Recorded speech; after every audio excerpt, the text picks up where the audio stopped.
ಎಲ್ಲರಿಗೂ ನಮಸ್ಕಾರ. ನನ್ನ ಚಾನೆಲ್ಗೆ ಸ್ವಾಗತ. ಇವತ್ತಿನ ಈ ಬ್ಲಾಗ್ನಲ್ಲಿ ನಾನು ಶನಿ ಮಹಾತ್ಮೆಯನ್ನ ಹೇಳ್ತೀನಿ.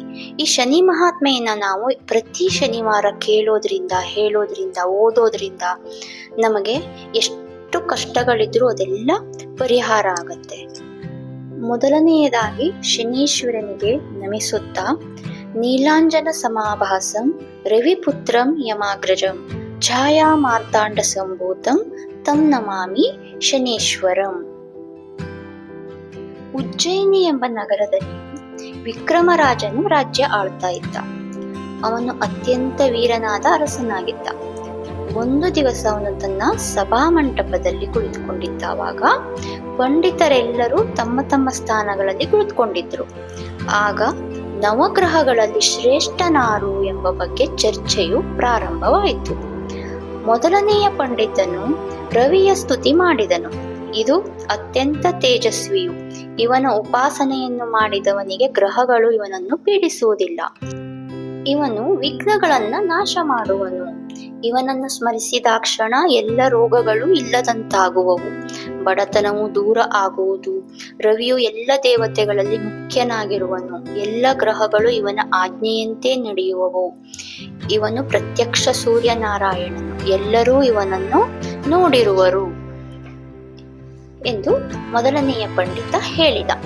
ಎರಡನೆಯ ಪಂಡಿತನು ಚಂದ್ರನನ್ನ ವರ್ಣಿಸತೊಡಗಿದನು. ಇವನು ವನಸ್ಪತಿಗಳನ್ನು ರಕ್ಷಿಸುವವನು. ಇವನ ಆರಾಧ್ಯ ದೈವವೆಂದರೆ ಶಿವನು. ಇವನಿಗೆ 16 ಕಲೆಗಳಿರುವವು. ರಾತ್ರಿಗೆ ಇವನೇ ಶೋಭಾಯಮಾನವಾಗಿರುವನು. ಇವನು ಎಲ್ಲರಿಗೂ ಸುಖವನ್ನು ಕೊಡುವನು. ಮನಸ್ಸಿನಿಂದ ಅತಿ ನಿರ್ಮಲನು. ಮೂರನೆಯ ಪಂಡಿತನು ನುಡಿದನು, ಮಂಗಳನು ಮಹಾ ಸಾಮರ್ಥ್ಯಶಾಲಿ. ಇವನು ಮಹಾಕ್ರೂರನಾಗಿರುವನು. ಎಲ್ಲ ಗ್ರಹಗಳಲ್ಲಿಯೂ ಇವನು ಶ್ರೇಷ್ಠನು. ಇವನನ್ನು ಪೂಜಿಸುವವರನ್ನು ಮಾತ್ರ ಇವನು ಪ್ರೀತಿಸುವನು. ಯಾರೂ ಇವನನ್ನು ಪೂಜಿಸುವುದಿಲ್ಲವೋ ಅವರನ್ನು ಇವನು ಸರ್ವನಾಶ ಮಾಡುವನು ಎಂದು ಮೂರನೆಯ ಪಂಡಿತ ಹೇಳಿದನು. ನಾಲ್ಕನೆಯ ಪಂಡಿತನು ನುಡಿದನು, ಬುಧನು ಮಹಾಬಲಶಾಲಿಯು. ಇವನನ್ನು ಪೂಜಿಸಿದರೆ ಎಲ್ಲ ವಿಘ್ನಗಳು ನಾಶವಾಗುವವು.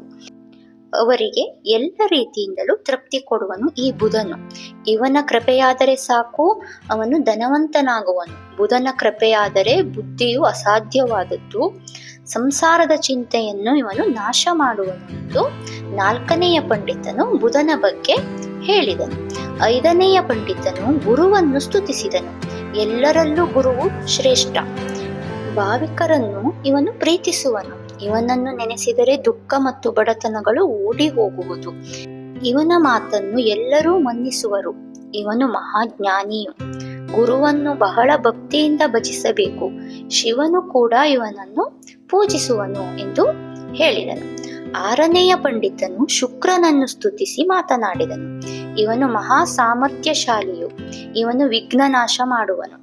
ಯಾರು ಶುಕ್ರನ ಪೂಜೆಯನ್ನು ಮಾಡುವರೋ ಅವರ ಶೌರ್ಯಕ್ಕೆ ಮಿತಿ ಇಲ್ಲ. ಇವನು ದಿವ್ಯವಾದ ದೇಹ ಉಳ್ಳವನು. ಇವನಿಗೆ ಒಂದೇ ಕಣ್ಣು ಇರುವುದು.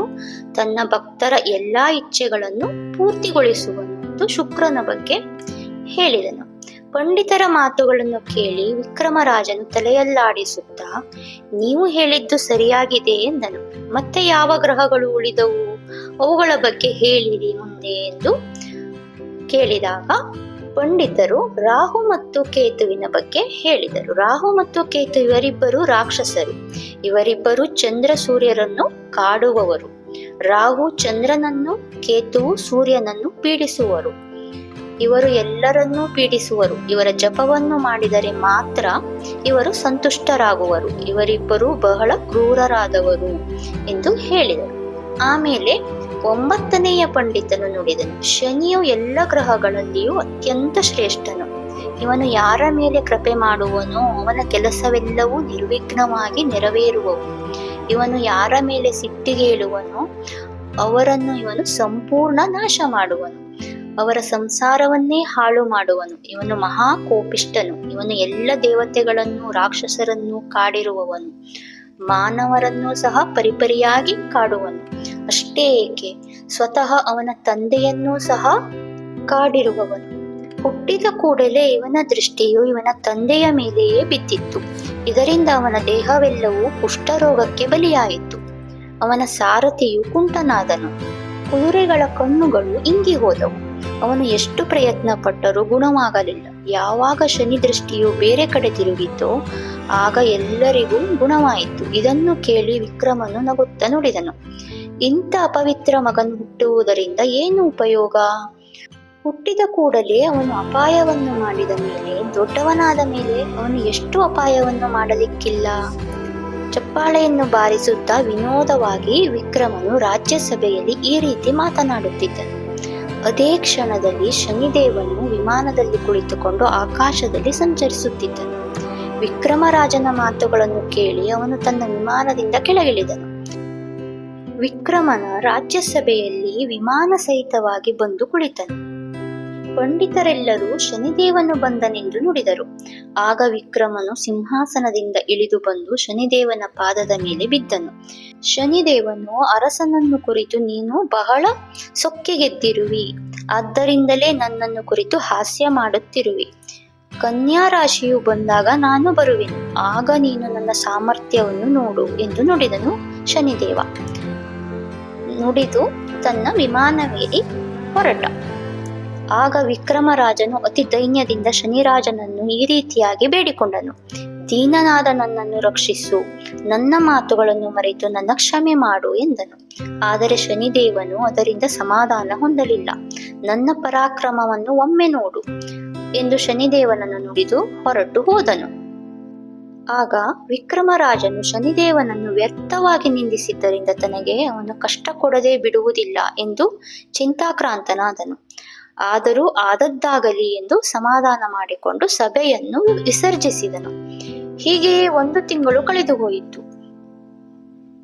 ವಿಕ್ರಮರಾಜನು ದಿನಾಲು ಸ್ನಾನ ಮಾಡಿ ಶನಿದೇವನನ್ನು ಶ್ರದ್ಧೆಯಿಂದ ಪೂಜಿಸುತ್ತಿದ್ದನು. ಶನಿಯ ದೃಷ್ಟಿಯು ವಿಕ್ರಮನ ಮೇಲೆ ಬಿದ್ದಿತು. ಆಗ ಪಂಡಿತರು ವಿಕ್ರಮನಿಗೆ ಈ ರೀತಿಯಾಗಿ ನುಡಿದರು, ಭಾವಿಕರಲ್ಲದವರನ್ನು ಇವನು ಬಹಳ ಪೀಡಿಸುವನು. ಆದ್ದರಿಂದ ನೀನು ಶನಿಯನ್ನು ಭಕ್ತಿಯಿಂದ ಪೂಜೆ ಮಾಡು. ಅವನ ಪೀಡೆಯನ್ನು ತಪ್ಪಿಸಿಕೊಳ್ಳಲು ಸಾಧ್ಯವಿಲ್ಲವಾದರೂ ಅವನ ಪೀಡೆಯನ್ನು ಎದುರಿಸುವ ಧೈರ್ಯ ನಿನ್ನಲ್ಲಿ ಬರುವುದು. ಅವನು 7.5 ವರ್ಷ ಪೀಡೆ ಕೊಡುವನು. ಮನಸ್ಸುಗೊಟ್ಟು ಅವನ ಪೂಜೆ ಹೇಗೆ ಮಾಡಬೇಕು ಎಂಬುದನ್ನು ಕೇಳಿರಿ. ಶನಿಯ ಪ್ರತಿಮೆಯನ್ನು ಮಾಡಿ ಅವನನ್ನು ಪೂಜಿಸಬೇಕು. ಕುದುರೆಯ ನಾಲನ್ನು ತೆಗೆದುಕೊಂಡು ಅದರಿಂದ ಶನಿ ಪ್ರತಿಮೆಯನ್ನು ಮಾಡಬೇಕು. ಆಮೇಲೆ ತೈಲದಿಂದ ಅಭಿಷೇಕ ಮಾಡಬೇಕು. ಮಣ್ಣಿನ ಕೊಡದ ಮೇಲೆ ಅವನ ಪ್ರತಿಮೆಯನ್ನು ಸ್ಥಾಪಿಸಬೇಕು. ಬ್ರಾಹ್ಮಣರಿಂದ ಶನಿಯ ಜಪ 23,000 ಮಾಡಿಸಬೇಕು. ಜಪ ಮುಗಿದ ಮೇಲೆ ಹವನ ಮಾಡಬೇಕು. ಬ್ರಾಹ್ಮಣರನ್ನು ಶನಿಯೆಂದು ತಿಳಿದು ಅವರಿಗೆ ದಕ್ಷಿಣೆ ದಾನ ಕೊಡಬೇಕು. ಬ್ರಾಹ್ಮಣರಿಗೆ ಭೋಜನ ಮಾಡಿಸಿ ತೃಪ್ತಿಪಡಿಸಬೇಕು. ಇದರಿಂದ ಶನಿದೇವನು ಪ್ರಸನ್ನನಾಗುವನು. ಆಗ ವಿಕ್ರಮರಾಜನು ಪಂಡಿತರು ಹೇಳಿದಂತೆ ಶನಿದೇವರನ್ನು ಶ್ರದ್ಧೆಯಿಂದ ಪೂಜಿಸುತ್ತಾ ಸ್ವಸ್ಥ ಚಿತ್ತದಿಂದ ಇದ್ದನು. ಒಂದು ದಿವಸ ಶನಿದೇವನು ಕುದುರೆಗಳನ್ನು ಮಾರುವುದಕ್ಕೆ ಉಜ್ಜಯಿನಿಗೆ ಬಂದನು. ಅವನು ವೇಷವನ್ನು ಬದಲಿಸಿದ್ದರಿಂದ ಶನಿದೇವನೆಂದು ಯಾರಿಗೂ ಗೊತ್ತಾಗಲಿಲ್ಲ. ವಿಕ್ರಮನು ಆ ಕುದುರೆಗಳ ಬೆಲೆಯನ್ನು ವಿಚಾರಿಸಿದನು. ಕುದುರೆಯ ಮೇಲೆ ಹತ್ತಿ ನೋಡಿರಿ, ಆಗ ಅವುಗಳ ಬೆಲೆಯು ನಿಮಗೆ ಗೊತ್ತಾಗುವುದು ಎಂದು ಶನಿದೇವನು ನುಡಿದನು. ಆಗ ವಿಕ್ರಮರಾಜನು ಕುದುರೆಯ ಮೇಲೆ ಏರಿದನು. ಕುದುರೆಯು ಅತಿ ಉತ್ತಮವಾಗಿ ಓಡುತ್ತಿತ್ತು. ವಿಕ್ರಮನು ಚಾಬುಕದಿಂದ ಕುದುರೆಗೆ ಒಂದು ಏಟು ಹೊಡೆದನು. ಆಗ ಕುದುರೆಯು ಅತಿ ವೇಗವಾಗಿ ಓಡತೊಡಗಿತ್ತು. ವಿಕ್ರಮನನ್ನು ಅದು ಮಹಾರಣ್ಯಕ್ಕೆ ಕರೆದುಕೊಂಡು ಬಂದಿತ್ತು. ಆ ಅರಣ್ಯದಲ್ಲಿ ಒಂದು ನದಿಯ ದಂಡೆಯ ಮೇಲೆ ಕುದುರೆಯು ಬಂದು ನಿಂತಿತ್ತು. ಆಗ ರಾಜನು ಕುದುರೆಯಿಂದ ಕೆಳಗಿಳಿದನು. ಆ ಕುದುರೆಯು ಮಾಯವಾಯಿತು. ನದಿಯೂ ಇಲ್ಲದಂತಾಯಿತು. ಇದೆಲ್ಲವನ್ನು ಕಂಡು ವಿಕ್ರಮನಿಗೆ ಆಶ್ಚರ್ಯ ಆಯಿತು. ಸೂರ್ಯನು ಅಸ್ತಂಗತನಾದ್ದರಿಂದ ಎಲ್ಲ ಕಡೆಗೂ ಅಂಧಕಾರ ಪಸರಿಸಿತ್ತು. ವಿಕ್ರಮನಿಗೆ ಏನು ಮಾಡಬೇಕೆಂದು ತಿಳಿಯದಂತಾಯಿತು. ಆ ರಾತ್ರಿಯನ್ನು ಅಲ್ಲಿಯೇ ಕಳೆದು ಬೆಳಗಾದ ಮೇಲೆ ವಿಕ್ರಮನು ಅಲ್ಲಿಂದ ಹೊರಟು ತಾನು ಬಂದಲ್ಲಿಗೆ ನಗರಕ್ಕೆ ವಾಪಸ್ ಹೋಗಬೇಕೆಂದು ಅಂದುಕೊಂಡನು. ಇತ್ತ ಕಡೆಗೆ ಉಜ್ಜಯಿನಿಯಲ್ಲಿ ಜನರು ಅರಸನ ಹಾದಿ ನೋಡ ಹತ್ತಿದರು. ಅರಸನು ಬಹಳ ಹೊತ್ತಾದರೂ ಬರದಿದ್ದರಿಂದ ಅವರು ಚಿಂತಾಕ್ರಾಂತರಾದರು. ಆಗ ಶನಿದೇವನು, ನನ್ನ ಕುದುರೆಯನ್ನು ಕೊಡಿ, ಇಲ್ಲದೆ ಅದರ ಬೆಲೆಯನ್ನು ಕೊಡಿರಿ ಎಂದು ಕೇಳತೊಡಗಿದನು.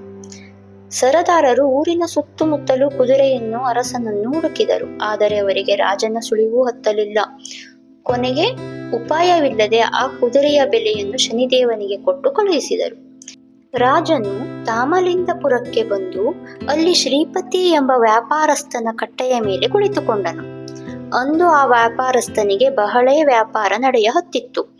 ಈ ಅಪರಿಚಿತ ವ್ಯಕ್ತಿಯನ್ನು ತನ್ನ ಕಟ್ಟೆಯ ಮೇಲೆ ಬಂದು ಕುಳಿತಿದ್ದರಿಂದ ತನ್ನ ವ್ಯಾಪಾರದಲ್ಲಿ ಅಭಿವೃದ್ಧಿಯಾಯಿತೆಂದು ಅವನು ತಿಳಿದುಕೊಂಡನು. ಅವನು ವಿಕ್ರಮನನ್ನು ಮನೆಗೆ ಕರೆದುಕೊಂಡು ಹೋಗಿ ಆದರಿಸಿದನು. ವಿಕ್ರಮನ ಕುಲಗೋತ್ರಗಳನ್ನು ವಿಚಾರಿಸಿದನು. ವಿಕ್ರಮನಿಗೆ ಸವಿಯಾದ ಭೋಜನವನ್ನು ಮಾಡಿಸಿದನು.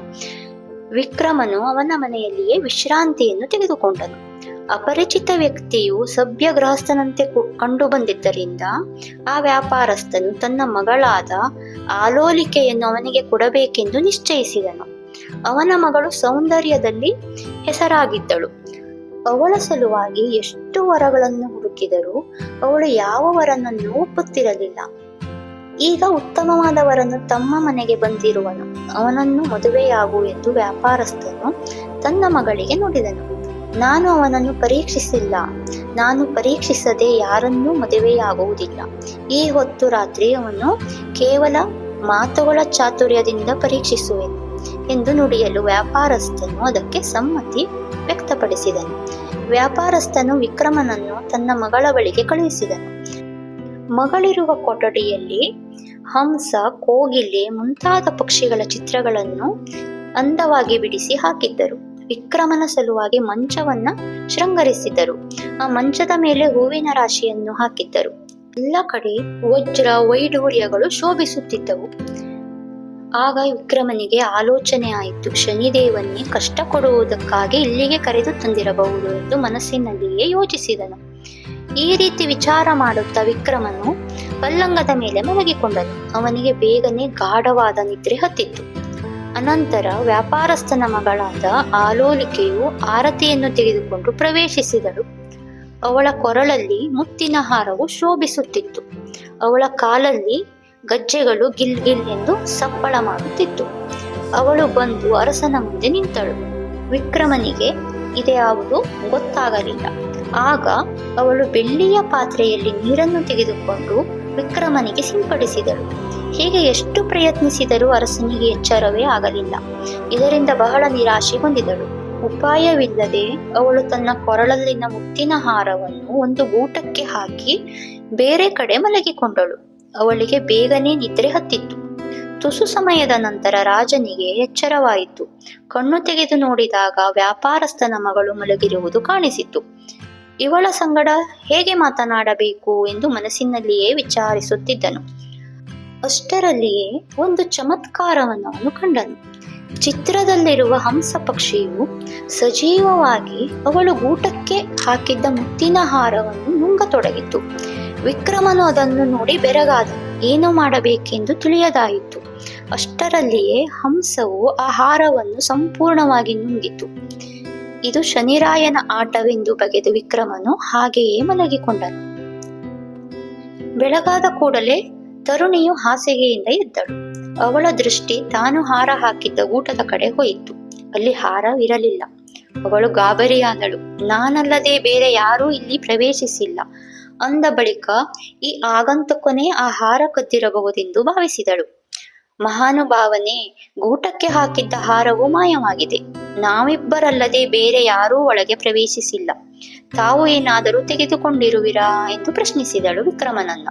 ಆಗ ವಿಕ್ರಮನು, ನಡುರಾತ್ರಿಯಲ್ಲಿ ನನಗೆ ಎಚ್ಚರವಾದಾಗ ಈ ಚಿತ್ರದಲ್ಲಿರುವ ಹಂಸವು ಸಜೀವವಾಗಿ ಹಾರವನ್ನು ನುಂಗಿತು. ನಾನು ಹಾರವನ್ನು ತೆಗೆದುಕೊಂಡಿರುವುದಿಲ್ಲ ಎಂದು ಹೇಳಿದನು. ಆಗ ಅವಳಿಗೆ ಬಹಳ ಕೋಪ ಬಂದಿತ್ತು. ಹಂಸವು ಸಜೀವವಾಗಿ ಹಾರವನ್ನು ನುಂಗಿತ್ತು ಎಂಬುದು ಸಂಪೂರ್ಣ ಸುಳ್ಳು. ಇದನ್ನು ನಾನು ನಂಬುವುದಿಲ್ಲ. ಇಂತಹ ಪವಾಡದ ಆಟ ನನ್ನ ಮುಂದೆ ನಡೆಯದು ಎಂದವಳೇ ತನ್ನ ತಂದೆಯ ಬಳಿಗೆ ಹೋಗಿ ಎಲ್ಲ ವೃತ್ತಾಂತವನ್ನು ಅರುಹಿದಳು. ಆಗ ಅವಳ ತಂದೆಯು ಕೋಪಿಷ್ಠನಾಗಿ ವಿಕ್ರಮನನ್ನು ಕುರಿತು ನುಡಿದನು. ನಿನಗೆ ಎಲ್ಲ ರೀತಿಯಿಂದಲೂ ಆದರ ಸತ್ಕಾರವನ್ನು ಮಾಡಿದೆನು. ನನ್ನ ಮಗಳನ್ನು ನಿನಗೆ ಕೊಟ್ಟು ಲಗ್ನ ಮಾಡಬೇಕೆಂದು ಮಾಡಿದ್ದೆನು. ಕೃತಜ್ಞನಾದ ನೀನು ನನ್ನ ಮಗಳ ಹಾರವನ್ನೇ ಕದ್ದಿರುವೆ. ಹಂಸವು ಹಾರವನ್ನು ನುಂಗಿತೆಂದು ಸುಳ್ಳು ಹೇಳುತ್ತಿರುವೆ. ಹಾರವನ್ನು ಸುಮ್ಮನೆ ಕೊಡು, ಇಲ್ಲದಿದ್ದರೆ ನೀನು ಹಿಂದುಗಡೆಯಿಂದ ಪಶ್ಚಾತ್ತಾಪ ಪಡಬೇಕಾಗುವುದು ಎಂದು ಹೇಳಿದನು. ವಿಕ್ರಮನು ಅತ್ಯಂತ ನಮ್ರತೆಯಿಂದ ನುಡಿದನು. ಹಂಸವು ಹಾರವನ್ನು ನುಂಗಿದ್ದು ನಿಜ. ನನ್ನ ಬಳಿಯಲ್ಲಿ ನಿಮ್ಮ ಹಾರವಿಲ್ಲ. ನಾನು ನಿಮ್ಮ ಹಾರವನ್ನು ಕದ್ದಿರುವುದಿಲ್ಲ ಇದನ್ನು ಕೇಳಿ ವ್ಯಾಪಾರಸ್ಥನಿಗೆ ಮತ್ತಷ್ಟು ಕೋಪ ಬಂದಿತು. ಅವನು ಸಿಟ್ಟಿನಿಂದ ತನ್ನ ಸೇವಕರಿಗೆ ಈ ರೀತಿ ಆಜ್ಞೆ ಮಾಡಿದನು: ಈ ಮನುಷ್ಯನನ್ನು ಹಿಡಿದು ಮನ ಬಂದಂತೆ ಹೊಡೆಯಿರಿ. ಅವನು ಹಾರವನ್ನು ಕದ್ದು ತಾನು ಕದ್ದಿಲ್ಲವೆಂದು ಸುಳ್ಳು ಹೇಳುತ್ತಿದ್ದಾನೆ. ಅವನನ್ನು ಹೊಡೆಯದೆ ಅವನು ತನ್ನ ತಪ್ಪನ್ನ ಒಪ್ಪಿಕೊಳ್ಳುವುದಿಲ್ಲ. ಕೂಡಲೇ ಸೇವಕರು ಅವನನ್ನು ಹಿಡಿದು ಕಟ್ಟಿ ಹೊಡೆಯತೊಡಗಿದರು. ಅವರಿಗೆ ದಯೆ ಎಲ್ಲಿಂದ ಬರಬೇಕು? ವಿಕ್ರಮನನ್ನು ಮನಬಂದಂತೆ ಹೊಡೆದರು. ವ್ಯಾಪಾರಸ್ಥನು ವಿಕ್ರಮನನ್ನು ಕುರಿತು, ನಮ್ಮ ಹಾರವನ್ನು ಇನ್ನಾದರೂ ಕೊಡು ಎಂದನು. ಅವನ ಹತ್ತಿರ ಹಾರವಿಲ್ಲವೆಂದ ಮೇಲೆ ಅವನು ಹಾರವನ್ನು ಎಲ್ಲಿಂದ ಕೊಡುವನು? ಆಗ ವ್ಯಾಪಾರಸ್ಥನು ಈ ಸುದ್ದಿಯನ್ನು ಅಲ್ಲಿಯ ಅರಸನಾದ ಚಂದ್ರಸೇನನಿಗೆ ಹೇಳಿದನು. ಅರಸನು ಸೇವಕರನ್ನು ಅಡ್ಡಿ ವಿಕ್ರಮನನ್ನು ತನ್ನ ರಾಜ್ಯಸಭೆಗೆ ತರಲು ಕರೆ ಕಳಿಸಿದನು. ವಿಕ್ರಮನು ಅರಸನ ಮುಂದೆ ಬಂದು ನಿಂತಾಗ ಅರಸನು ವಿಕ್ರಮನನ್ನು ಕುರಿತು, ನಿನ್ನ ಬಳಿಯಲ್ಲಿರುವ ಹಾರವನ್ನು ಈ ವ್ಯಾಪಾರಸ್ಥನಿಗೆ ಕೊಟ್ಟು ಬಿಡು, ವ್ಯರ್ಥವಾಗಿ ಪ್ರಾಣಾಪಾಯಕ್ಕೆ ಎಡೆಯಾಗಬೇಡ. ಆಗ ವಿಕ್ರಮ ನುಡಿದ: ಮಹಾರಾಜನೇ, ಮುತ್ತಿನ ಹಾರವನ್ನು ನಾನು ಕದ್ದವನಲ್ಲ. ಅಸತ್ಯ ಮಾತನ್ನು ನಾನು ಎಂದೂ ಆಡುವುದಿಲ್ಲ. ಮುತ್ತಿನ ಹಾರವು ಮಾಯವಾದ ಅಘಟಿತ ಘಟನೆಯನ್ನು ಮಾತ್ರ ಕಂಡಿರುವೆ. ಹಂಸವು ಸಜೀವವಾಗಿ ಹಾರವನ್ನು ನುಂಗಿತು. ಅದರ ವಿವರಗಳನ್ನು ನಂಬುವುದು ಯಾರಿಂದಲೂ ಸಾಧ್ಯವಿಲ್ಲ. ನನಗೆ ಗ್ರಹವು ಪ್ರತಿಕೂಲವಾಗಿರುವುದರಿಂದ ಹೀಗೆ ಆಗುತ್ತಿರುವುದು. ನನಗೆ ಹೇಗಾದರೂ ಕ್ಷಮೆ ಮಾಡಿರಿ, ನನ್ನ ಮೇಲೆ ದಯೆ ತೋರಿಸಿರಿ ಎಂದು ಭಿನ್ನವಿಸಿದನು. ಈ ಮಾತುಗಳನ್ನು ಕೇಳಿ ಅರಸನಿಗೆ ತುಂಬಾ ಕೋಪ ಬಂದಿತು. ಸೇವಕರನ್ನು ಕುರಿತು ಈ ರೀತಿ ಆಜ್ಞೆ ಮಾಡಿದನು: ಇವನ ಕೈಕಾಲುಗಳನ್ನು ಕಡಿದು ಇವನನ್ನು ಊರ ಹೊರಗೆ ಒಗೆಯಿರಿ. ಯಾರೂ ಇವನಿಗೆ ಅನ್ನ ನೀರುಗಳನ್ನು ಕೊಡಕೂಡದು. ಯಾರಾದರೂ ಕೊಟ್ಟರೆ ಅವರು ಶಿಕ್ಷೆಗೆ ಅರ್ಹರು. ಅರಸನ ಮಾತುಗಳನ್ನು ಕೇಳಿದ ಸೇವಕರು ವಿಕ್ರಮನನ್ನು ಕರೆದುಕೊಂಡು ಊರ ಹೊರಗೆ ಬಂದು ಅವನ ಕೈಕಾಲುಗಳನ್ನು ಕಡಿದು ಊರ ಹೊರಗೆ ಒಗೆದರು. ರಾಜನ ಮುಂದೆ ಎಲ್ಲ ಸಮಾಚಾರಗಳನ್ನು ತಿಳಿಸಿದರು. ವಿಕ್ರಮನಿಗೆ ದಾರುಣವಾದ ದುಃಖ ಒದಗಿತ್ತು. ಆಹಾರವಿಲ್ಲದೆ ಬಳಲಿದನು.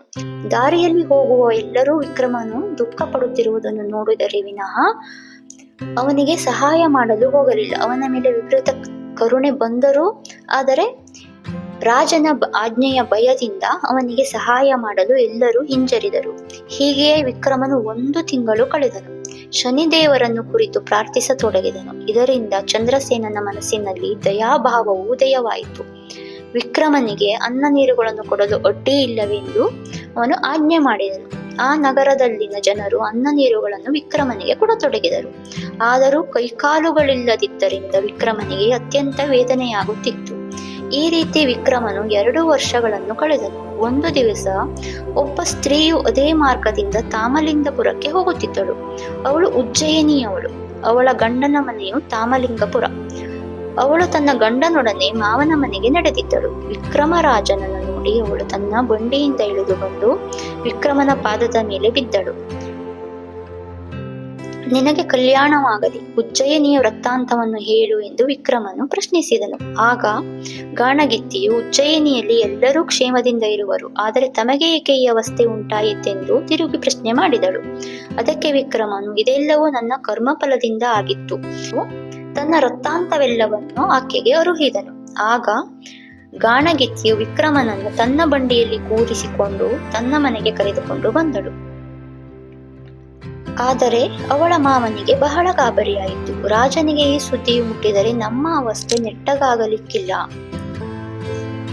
ಆಗ ಗಾಣಿಗನು ಚಂದ್ರಸೇನ ಮಹಾರಾಜನ ಬಳಿ ಹೋಗಿ ಕೈ ಮುಗಿದು, ನೀವು ಊರ ಹೊರಗೆ ಕೈಕಾಲು ಕಡಿದು ಒಗೆದವನನ್ನು ತಮ್ಮ ಅಪ್ಪಣೆಯಾದರೆ ನಮ್ಮ ಮನೆಗೆ ಕರೆದುಕೊಂಡು ಬರುವೆನು ಎಂದು ಹೇಳಿದನು. ಅರಸನು ಅದಕ್ಕೆ, ಪರರ ದುಃಖ ದಯಾಶೀಲನೇ, ದೀನನೂ ಅನಾಥನೂ ಆಗಿರುವ ಆ ಮನುಷ್ಯನನ್ನು ನಿಮ್ಮ ಮನೆಗೆ ಕರೆದೊಯ್ದು ಅನ್ನ ವಸ್ತ್ರಗಳನ್ನಿತ್ತು ರಕ್ಷಿಸು, ಪುಣ್ಯವಂತನಾಗು ಎಂದು ಅಪ್ಪಣೆ ಕೊಟ್ಟನು. ಅಪ್ಪಣೆಯನ್ನು ಪಡೆದುಕೊಂಡು ಮನೆಗೆ ಬಂದು ವಿಕ್ರಮನಿಗೆ ಅನ್ನ ವಸ್ತ್ರಗಳನ್ನು ಕೊಡಲು ಒಪ್ಪಿಗೆ ಕೊಟ್ಟನು. ಜೊತೆಗೆ ಅವನು ಗಾಣವನ್ನು ಹೊಡೆಯಬೇಕೆಂದು ಹೇಳಿದನು. ವಿಕ್ರಮನು 7 ವರ್ಷಗಳ ಕಾಲ ಅವನ ಮನೆಯಲ್ಲಿ ಗಾಣಗಳನ್ನು ಹೊಡೆಯುತ್ತಾ ಊಟ ತಿಂಡಿ ಮಾಡುತ್ತಾ ಕಾಲವನ್ನು ಕಳೆದನು. ಒಂದು ದಿವಸ ವಿಕ್ರಮನು ಗಾಣದ ಮೇಲೆ ಕುಳಿತುಕೊಂಡು ಹಾಡುತ್ತಿದ್ದನು. ಅವನು ದೀಪಕ ರಾಗವನ್ನು ಹಾಡುತ್ತಿದ್ದನು. ಅವನು ಹಾಡ ಹತ್ತಿದ ಕೂಡಲೇ ಎಲ್ಲ ಕಡೆಗೂ ದೀಪಗಳು ಹೊತ್ತಿದವು. ರಾಜನ ಮಗಳಾದ ಪದ್ಮಸೇನೆಯು ಎಲ್ಲ ಕಡೆಗೂ ಹೊತ್ತಿರತಕ್ಕ ಪ್ರಕಾಶಮಾನವಾದ ದೀಪದ ಕಡೆಗೆ ನೋಡುತ್ತಿದ್ದಳು. ಇಷ್ಟು ದೀಪಗಳು ಒಮ್ಮಿಂದೊಮ್ಮೆಲೆ ಹೇಗೆ ಹತ್ತಿದವು ಎಂದು ಆಶ್ಚರ್ಯಪಟ್ಟಳು. ವಿಕ್ರಮನು ಅಷ್ಟರಲ್ಲಿಯೇ ರಾಗವನ್ನು ಮುಗಿಸಿದ್ದರಿಂದ ಆ ದೀಪಗಳು ಇಲ್ಲದಂತಾದವು. ಮುಂದೆ ಅವನು ಮತ್ತೊಂದು ರಾಗವನ್ನು ಹಾಡತೊಡಗಿದನು. ಆಗ ಪದ್ಮಸೇನೆಯು, ಈ ಮನುಷ್ಯನು ರಾಗಜ್ಞಾನವನ್ನು ಅರಿತವನು, ಅವನು ಎಲ್ಲಿ ಹಾಡುತ್ತಿರುವನು ಎಂಬುದನ್ನು ನೋಡಿಕೊಂಡು ಬನ್ನಿರಿ ಎಂದು ಸೇವಕಿಯರಿಗೆ ಆಜ್ಞೆ ಮಾಡಿದಳು. ಅವರು ನಗರದ 4 ಕಡೆಗಳಲ್ಲೂ ಶೋಧಿಸಿದರು. ಆಗ ಗಾಣಿಗನ ಮನೆಯಲ್ಲಿ ಅವನು ಹಾಡುತ್ತಿರುವುದು ಸೇವಕರಿಗೆ ಗೊತ್ತಾಯಿತು. ಅವರು ತಿರುಗಿ ಬಂದು ಪದ್ಮಸೇನೆಗೆ ಎಲ್ಲ ವೃತ್ತಾಂತವನ್ನು ಅರುಹಿದರು.